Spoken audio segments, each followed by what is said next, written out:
Selamat menyaksikan video dari kami mengenai komunikasi dalam surat. Selamat menyaksikan video dari kelompok kami. Dadah!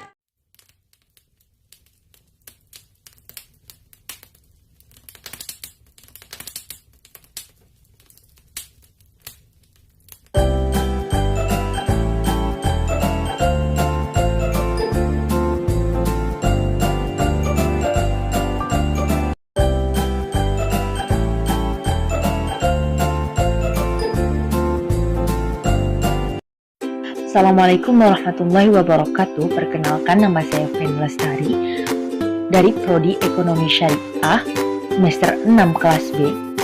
Dalam video ini akan menjelaskan materi mengenai bentuk-bentuk penulisan pesan yang efektif dalam bisnis. Perkenalkan, nama saya Siti Rabiatul Adawiyah dari program studi Ekonomi Syariah semester 6B. Perkenalkan, nama saya Yulistina Dwi Haryati dari program studi Ekonomi Syariah semester 6 kelas B.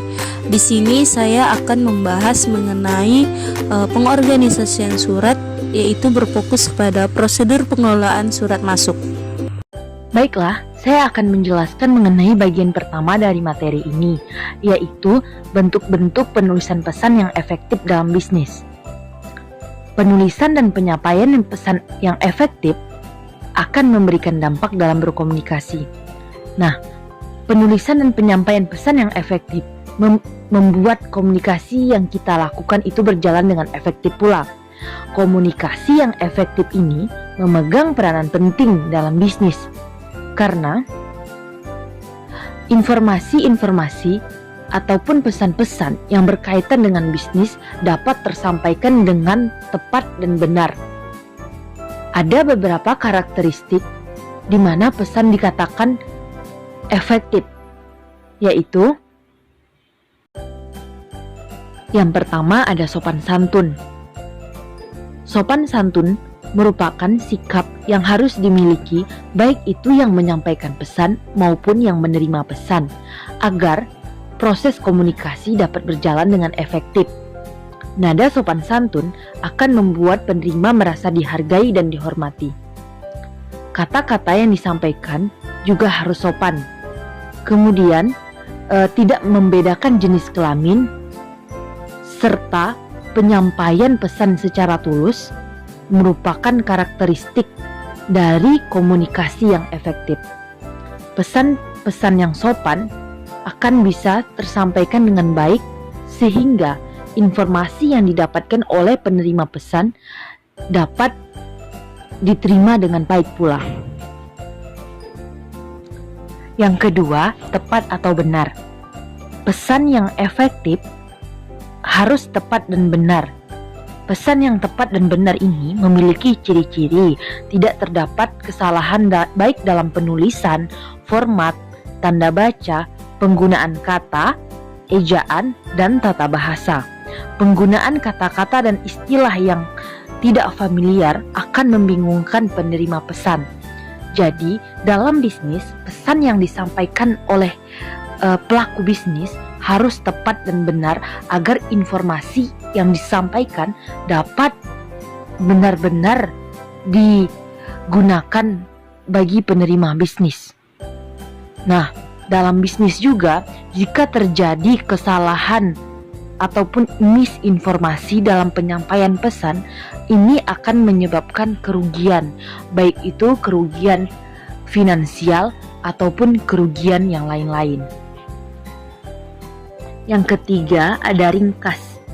Pesan yang efektif memiliki karakteristik ringkas.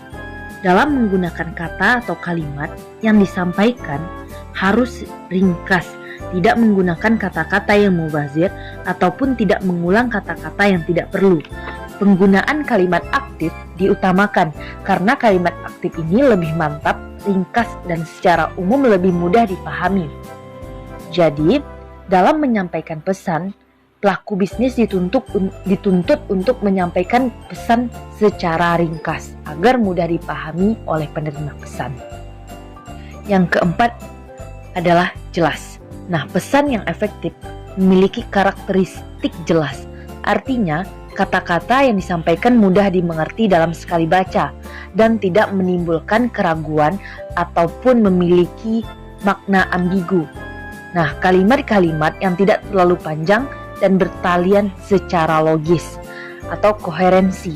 Jadi, pesan yang disampaikan itu harus jelas dan memiliki keterkaitan satu dengan yang lain. Kemudian, pesan yang disampaikan harus tepat agar tidak menimbulkan kesalahan interpretasi karena disajikan secara spesifik dan tidak biasa. Pesan yang tepat ini bertujuan agar tidak terjadi misinformasi ataupun bermakna ambigu, agar informasi-informasi yang ingin disampaikan dapat tersampaikan dengan tepat. Kemudian yang terakhir adalah lengkap. Nah, pesan yang efektif memiliki karakteristik lengkap. Nah, artinya informasi yang tepat sesuai kebutuhan dan keinginan penerima merupakan karakteristik yang harus dimiliki dalam pesan yang ingin disampaikan. Informasi yang tidak tepat bisa menyebabkan kerugian. Misalnya, gagalnya penjualan, rugi waktu, pengembalian barang, dan kehilangan pelanggan potensial. Jadi, dalam menyampaikan pesan bisnis, haruslah lengkap agar informasi yang diterima oleh penerima pesan dapat jelas dimengerti, sehingga tidak terjadi kesalahan atau kesalahan yang menyebabkan kerugian-kerugian yang tidak diinginkan. Baiklah, saya akan melanjutkan penjelasan dari Feni Lestari, yaitu mengenai pengorganisasian surat. Nah, pengorganisasian merupakan hubungan antara sekelompok orang yang bekerja sama untuk mencapai tujuan yang telah ditetapkan. Dengan kata lain, pengorganisasian merupakan kegiatan dasar dari manajemen dilaksanakan untuk mengatur seluruh sumber-sumber yang dibutuhkan termasuk manusia, sehingga pekerjaan dapat terselesaikan dengan sukses. Sementara surat merupakan suatu sarana untuk menyampaikan pernyataan-pernyataan atau informasi secara tertulis dan pihak satu kepada pihak lain, baik atas nama sendiri maupun atas nama jabatannya dalam sebuah organisasi, instansi, ataupun perusahaan. Langsung saja kita masuki mengenai prosedur pengelolaan surat. Prosedur pengelolaan surat terbagi menjadi dua. Yang pertama, prosedur pengelolaan surat masuk, dan yang kedua, prosedur pengelolaan surat keluar. Adapun yang dimaksud dengan surat masuk ialah suatu alat komunikasi tertulis untuk menyampaikan pesan atau informasi dari satu pihak kepada pihak yang lain. Surat yang masuk ke dalam perusahaan apabila dilihat dari isinya terdiri atas dua macam, yaitu surat yang harus ditindaklanjuti atau follow up untuk dibalas, dan surat yang tidak memerlukan balasan. Setiap surat yang masuk ke perusahaan tentu sangat berharga karena surat dapat menjadi bahan otentik sekaligus landasan bagi organisasi tersebut untuk melakukan kegiatannya. Menurut Sedianingsih dan kawan-kawan, prosedur pengurusan surat masuk meliputi yang pertama yaitu menyortir atau memisahkan, yang kedua membuka surat, yang ketiga mengeluarkan dan memeriksa isi surat, yang keempat pencatatan surat, yang kelima membaca dan memberi catatan, yang keenam menyampaikan surat pada pimpinan, yang ketujuh distribusi atau disposisi surat ke departemen lain, yang kedelapan menjawab surat pada waktu pimpinan tidak ada di tempat. Kemudian terdapat juga beberapa kegiatan yang harus dilakukan sekretaris ketika menerima surat masuk. Yang pertama itu ialah penerimaan surat. Nah, dalam penerimaan surat, kegiatan yang harus dilakukan oleh sekretaris ialah yang pertama, mengumpulkan dan menghitung surat yang masuk. Yang kedua, memeriksa kebenaran alamatnya. Yang ketiga, menandatangani bukti pengiriman pada kartu atau buku sebagai bukti bahwa surat telah diterima. Yang keempat, memisahkan surat berdasarkan alamat yang dituju. Yang kelima, membuka surat dan memeriksa kelengkapannya. Yang keenam, membubuhkan stempel tangan dan waktu surat diterima di balik surat pada sampul surat. Kegiatan yang harus dilakukan oleh sekretaris yang kedua yaitu penyortiran surat. Nah, penyortiran surat ini adalah kegiatan memisahkan dan mengelompokkan surat-surat menurut jenis dan golongannya. Kemudian yang ketiga, pencatatan surat. Nah, pencatatan surat masuk dapat dilakukan dengan menggunakan buku catatan harian atau agenda dan kartu tertentu. Yang keempat yaitu pengarahan surat. Seorang sekretaris hendaknya mengetahui seluk-beluk aktivitas kantor dan organisasi kantor serta staf pimpinan. Dalam menentukan arah surat, perlu dipertimbangkan surat mana yang harus disampaikan kepada pimpinan tertinggi dan surat mana yang disampaikan kepada pengolah. Kemudian yang terakhir yaitu penyimpanan surat. Nah, surat-surat yang telah selesai diproses atau didistribusikan kepada pihak-pihak yang berkepentingan selanjutnya harus disimpan. Nah, penyimpanan surat penting karena bila sewaktu-waktu dibutuhkan, surat tersebut dapat dibaca kembali. Baiklah, saya akan melanjutkan penjelasan dari Yulistina mengenai surat keluar.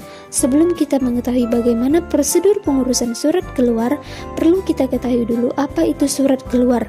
Surat keluar merupakan semua surat yang dibuat atau dikeluarkan oleh suatu perusahaan atau organisasi untuk diberikan kepada pihak lain, baik perorangan maupun perusahaan atau organisasi.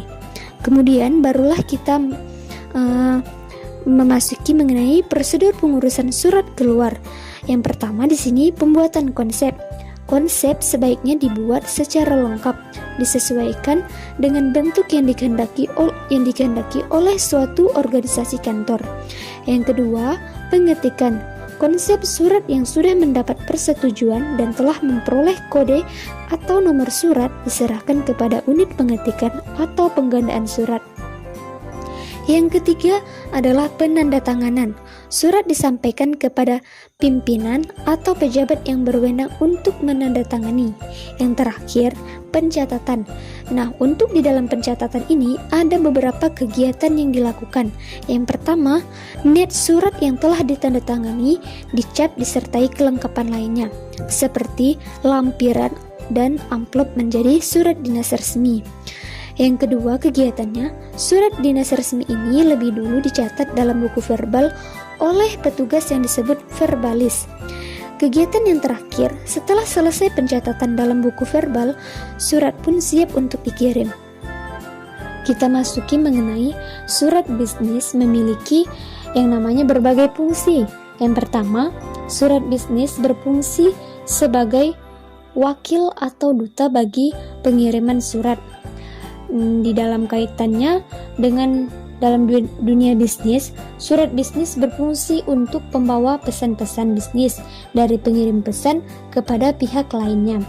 Yang kedua, alat untuk menyimpan pemberitahuan, permintaan, ataupun permohonan buah pikiran atau gagasan yang berkaitan dengan masalah-masalah bisnis. Misalnya, surat pemesanan produk, surat penagihan produk baru, dan lain sebagainya. Yang ketiga, alat bukti tertulis atau dokumen tertulis.